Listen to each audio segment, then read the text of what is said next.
let's bring in my economics panel, the Australian's economics editor, Adam Crichton in Sydney, and the Herald Sun's Terry McCrann with me in Melbourne. Tax cuts. I think we've got a graphic we can put up on the screen. The second tranche of those tax cuts were brought forward in the budget last night and announced by the Treasurer. Money hitting people's pockets fairly quickly. Adam, what did you make of the tax cuts? Well, look, it was good that the second stage was brought forward by 2 years, but at the end of the day, I was quite disappointed that there was no movement on that third stage, because the second stage really isn't a piece of economic reform. It's just lifting two of the thresholds rather than actually cutting any of the tax rates. So, look, that's a good thing, but we still have to wait 4 more years for the actual reform, which is cutting tax rates and flattening the schedule. So I was a bit disappointed there, but look, it's a good thing overall. It's more money in our pockets. I think, the maximum tax cut's about $2,500 a year, I think, if you're earning $120,000. So that's not nothing. It's probably one of the largest tax cuts in a while. The question is whether people are going to spend it, of course. Yeah, look, and it's the issue you're talking about there. Stage 2 really deals with what's called bracket creep. When over time people's incomes are going up, inflation obviously kicks things along, and that has an impact on what tax they pay, even though they're not actually feeling any richer. So I do take your point. Terry, we're told people will see this money before Christmas. The government's hoping they're going to get out there and spend. Matthias Cormann was saying, though, if people need to save it because they want to feel a little bit more secure, and I suspect this will happen in Victoria because it's going to be much tougher, this recession, than anywhere else, that's not a bad thing either. Peter, can I just quickly add my best wishes to Matthias Cormann? He's been a credit to his own personal journey, and he's been a credit to the Parliament and as Finance Minister. I did think his "I'll be back" was a tad ominous, but I'm not sure to whom.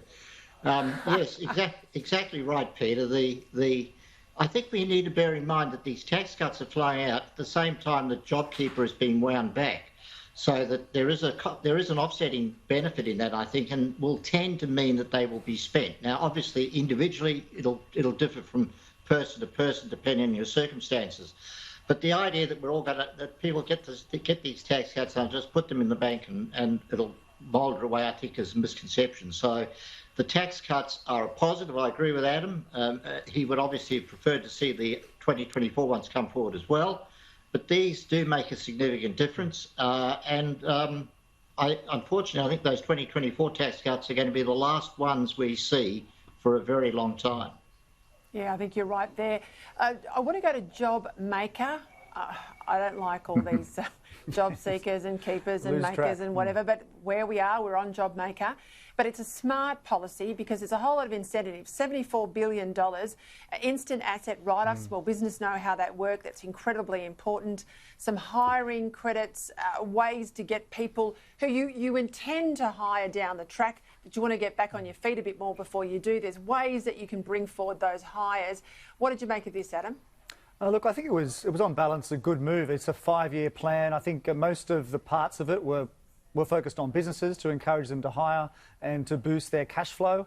All the measures, as far as I know, they all kind of roll off, so they're temporary, which is a good thing. They're not embedded in the budget. The big question is whether they will actually encourage businesses to hire more. I think that is going to depend more on confidence more than the actual measures. At the end of the day, for instance, on the wage subsidy, they do actually have to go and hire extra workers. They still have to pay at least part of their wage. So there's still, confidence matters. Yeah, but I'll bring Terry in on this point, Terry. It's better than just giving them the dole. I mean, this is an incentive for business to take on someone, and if they're between this particular age, they're young, 16 and 29, the business gets $200 a week to hire them. If they're a bit older, 30 to 35, it's $100 a week. But otherwise, we're saying to people, we're just going to leave you on the dole, and we're going to go through a recession, and a job is a dignity. I just can't cop that. Well, absolutely, and on that basis, it's a great plus. But I think there are some uncertainties about this. I mean, it's only $200 a week.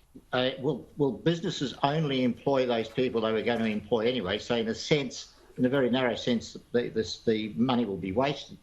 But secondly, I'd be very fearful of businesses churning, sacking in order to rehire and get the $200.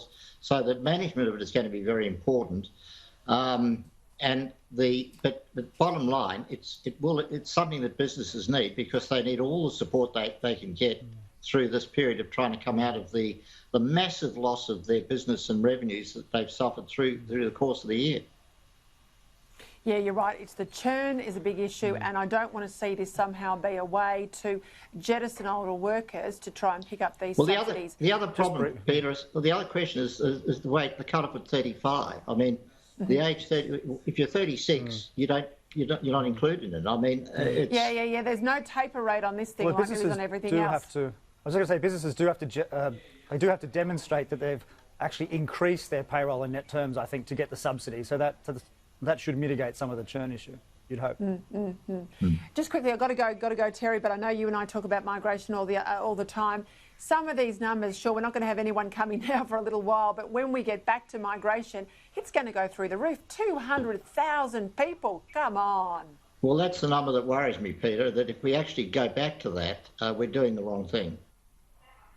Yeah, well, let's see. We'll keep that fight up. Adam Crichton, Terry McCrann, as always, thank you for being with me. Thanks, Peter.